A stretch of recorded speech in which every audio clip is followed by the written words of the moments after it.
একটি ছোট্ট ভুল আপনাকে বড় একটি ক্ষতির মুখে ফেলতে পারে। ফ্ল্যাট কিনতে গেলে এই বিষয়গুলো আপনি অবশ্যই তদারকি করবেন।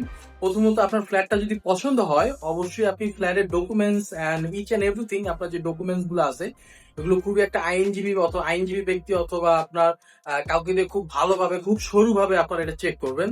দ্বিতীয় হচ্ছে আপনার ফ্ল্যাটটার আশেপাশে যে লোকেশন গুলো বা কানেক্টিভিটি যে রোড গুলো, স্কুল কলেজ মাদ্রাসা এভরিথিং। তো যেহেতু আপনি ওখানে থাকবেন, মানুষ তো আসলে ফ্ল্যাট প্রতিদিন কিনে না, একবারই কিনে। তো আপনি যেহেতু ওখানে থাকবেন, অবশ্যই চেষ্টা করবেন আশেপাশে যে কানেক্টিভিটি জিনিসগুলো আছে, বাজারগুলো বা স্কুল কলেজ বা আপনার রাস্তাঘাটের কানেক্টিভিটি বা রাস্তাঘাট খারাপ কিনা, এইসব বিষয়গুলো আপনারা অবশ্যই ভালোভাবে দেখে নেবেন। তৃতীয়ত হলো যে ডেভেলপার কোম্পানি থেকে আপনি ফ্ল্যাটটা নিচ্ছেন, তো তাদের পূর্বের কি কি প্রজেক্ট আছে বা ওগুলো কখন হ্যান্ড ওভার করছে বা তাদের হ্যান্ড ওভার করার ডেট এবং কমিটমেন্ট সবগুলো ঠিক আছে কিনা, এইসব বিষয়গুলো আপনার তদারকি করে অবশ্যই একটা ডিসিশন নেবেন ফ্ল্যাটটা আপনার জন্য উপযুক্ত হবে কি হবে না।